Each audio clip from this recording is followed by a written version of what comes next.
Here we go. So who is the best player in the NBA heading into the 21-22 season? So there's 10 votes. Giannis got 5. Kevin Durant got 5.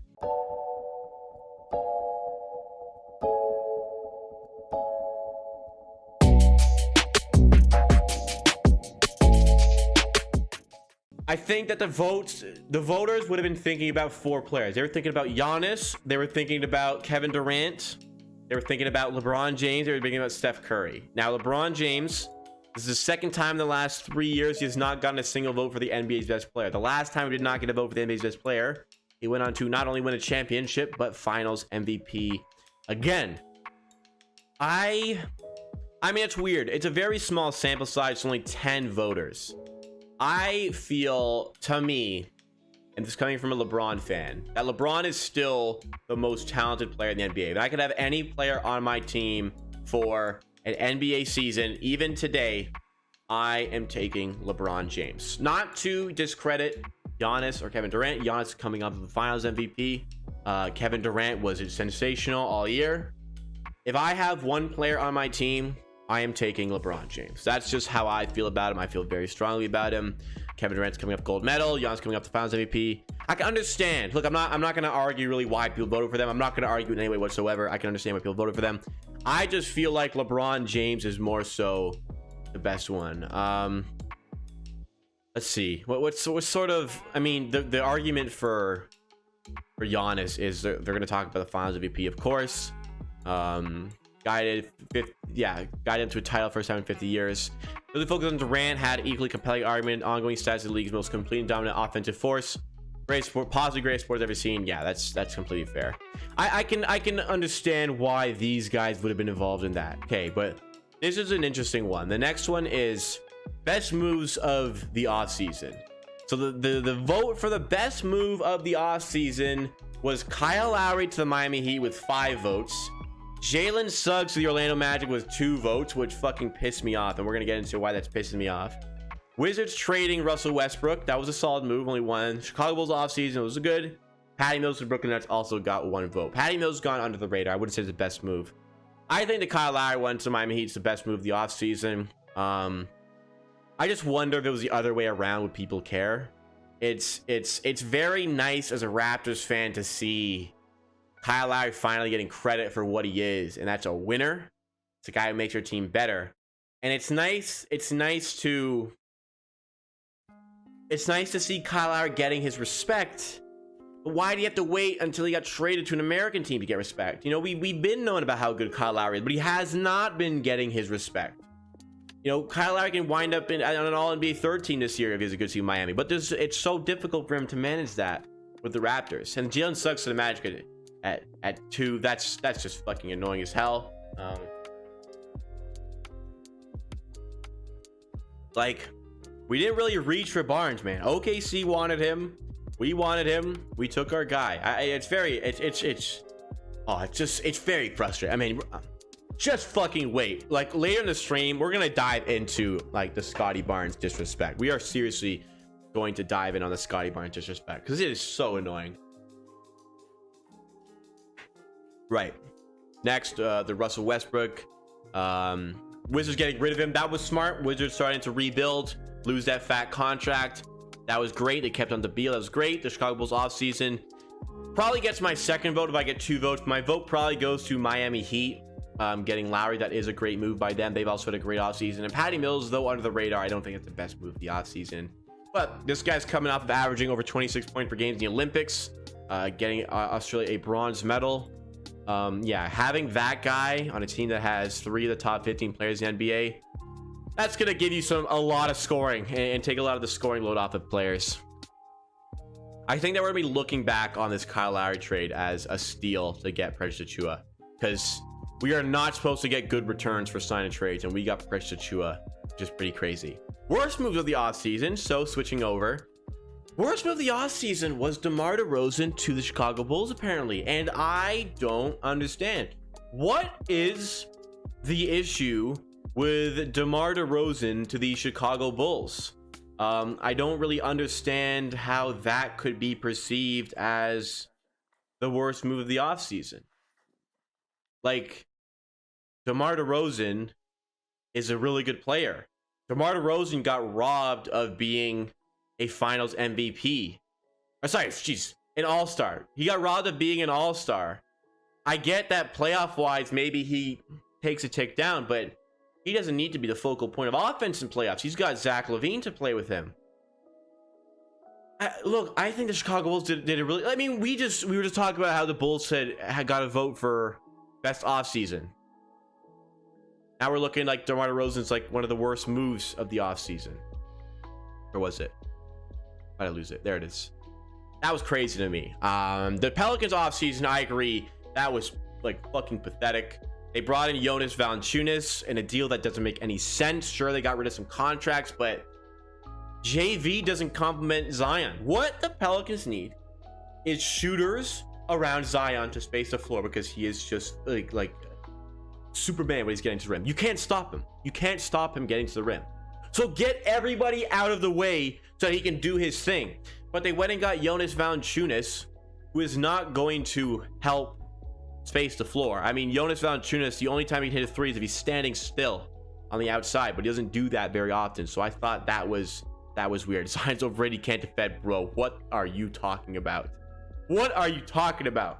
DeMar should have been an all-star. DeMar was sensational this year. Like, let's actually dive into the statistics that DeMar DeRozan showcased this season. DeMar DeRozan got robbed of an all-star appearance, especially like when Mike Conley got in as a replacement player over him. You know, let's look at DeMar here. Let's look at DeMar here. This recent season, 21.6 points per game on almost 50% shooting. We know he doesn't shoot threes, so I'm not that worried about his three percentage. Almost 50% shooting from the field. He became a much better playmaker this season, which is underrated. Almost 7 assists per game, which is a career high for DeMar DeRozan. That was great for him to add to his game. He was scoring a lot. He was helping that San Antonio team out a lot. I thought that, I mean, how has Mike Conley gotten into an all-star team instead of DeMar DeRozan? I mean, I guess it's record, but like, this is the third guy on their team. Let's look at Mike Conley. Mike Conley at 16 points per game, 6 assists. So this is a point guard playing with Donovan Mitchell and Rudy Gobert, who has less assists per game than DeMar DeRozan, shooting 44% and 41% from three. How has this guy gotten in over DeMar DeRozan? That doesn't make any goddamn sense to me. I mean, shout out Mike Conley for being an all-star for the first time in his career. I feel like this was more of a pity thing. Mike Conley got in because we felt bad that he hadn't done it before. That's what I feel about this situation. It's annoying. I don't think that's the worst move of the offseason. I find it surprising that a lot of people do. But Pelicans, yeah, to me, worst moves of the offseason. Pelicans were awful. Why they overpay for Devontae Graham, who I don't think really fits what they need. I'm sure he's a guy who's going to shoot a lot of threes and get out of the way of Zion, but was Devontae Graham the guy he needed to pay up for? Letting Lonzo go for not a great deal. I just, you know, they've turned Drew Holiday into Devontae Graham very quickly. That's as their starting point guard. I don't know what the Pelicans are doing. Zion's certainly gonna be asking for a trade in the next few years. It's been the most boring week of Raptor news. I mean, a little bit, but you know, we've had our fun. Everybody else kind of diving in. Hey man, we're back in Toronto. That's a big deal. May be looked at as a bad move for the Bulls because they are still not in that favorites tier of teams. At best, they're contenders. At best, I think Bulls are a top 6 seed, though. You know what? They're easily a top 8 seed. I think they're fighting for a top 6 seed. What's going to be the kind of tell about the Chicago Bulls is how well they can play on defense, because we know DeMar DeRozan has never been a good defender, and he's even worse than he used to be. Zach LaVine isn't fantastic on defense. Vucevic, Jesus Christ.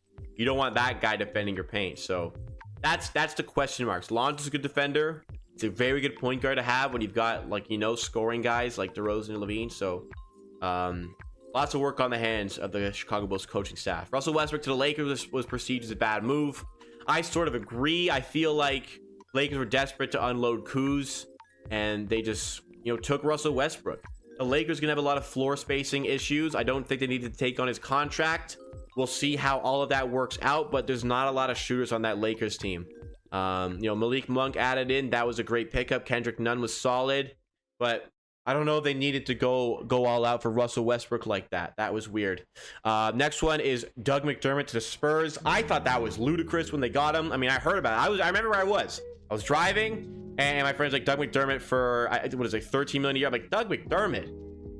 Why would you be giving Doug McDermott all that money? I mean, what is Doug McDermott's like a solid off-ball guy, but you know, Doug can make buckets. I don't know how that I'm trying to just confirm what he's getting paid, but I don't know how the Spurs decide he was worth what he got. Oh my god. 3-year, 42 million. Jeez, man. Just under 15 a year. Jeez, that's a lot of money for a guy who I don't think really deserves all that. That was strange to me. That was strange to me. Playing Spurs, quiet franchise. I guess so. I guess so. In short, they think that the Bulls should be rebuilding. No, I think they've been doing that long enough. They've got Levine trying to make themselves good, and I think they've done that. Kobe White's got to take a step up, though, to help run the bench, though. That's one that he really needs to pick up. Patrick Williams is solid. He looks like a good pick. That's going to be a nice complimenting player to that team. You know, I think the Bulls did a good year, man. Good offseason. DeRozan at the 3, Levine at the 2, Lonzo at the 1, Patrick Williams at the 4, Vucevic at the 5. I like what they're doing, man. Chemistry and defense are going to be the biggest thing. Absolutely. In a weak East, that would be a great move for the Bulls, but the East is stacked this year. Good point. It's a good point. Last thing is Nets not re-signing Jeff Green. I agree. Big deal. Jeff Green was that glue guy for the team. That guy who didn't mind taking a back seat to the system, with all the good players around him. He helps winning. And Jeff Green is going to be a missed presence there. They probably have too much talent to field a lot, but I think that, you know, when it comes to playoff time, that is going to be a loss that they partially feel. So, interesting to me. Darvon really said he wanted to prioritize winning his time with the Bulls. Yeah, I mean, maybe there wasn't a big market for him. Yeah, I'm not a huge fan of DeRozan these days. The mid-range king doesn't really tailor to the modern NBA, so that was, you know, to me, could have gone to a better team. I mean, maybe Miami were looking at him, but they decided they didn't need him. I don't know if he's got into a better situation by going to the Bulls with the Spurs. Strange, very strange. You know what? We got to kind of get to the reality where DeMar DeRozan is probably never going to win a ring, and that's depressing. As a Raptors fan, it's depressing to see. I mean, we got heavy fingers, but it's a shame that DeMar DeRozan can't share that success with us. He was a sacrificial lamb. All right, next.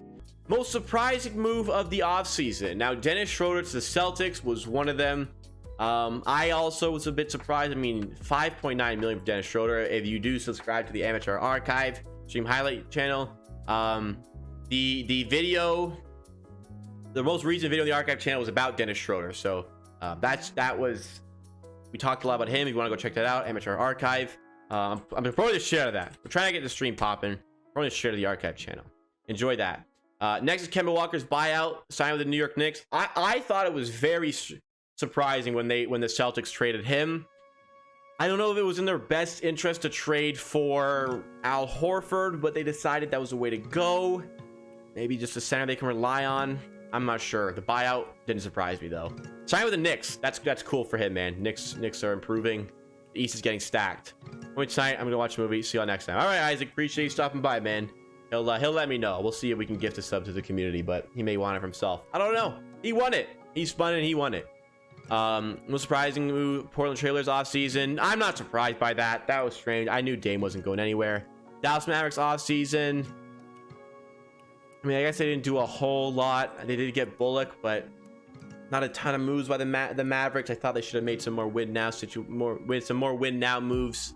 Porzingis maybe should have been traded. Patty Mills to Brooklyn Nets. That surprised me. Agree with that. Russ to the Lakers. That was one of the most surprising things. You know what? I gotta say, Russ to the Lakers.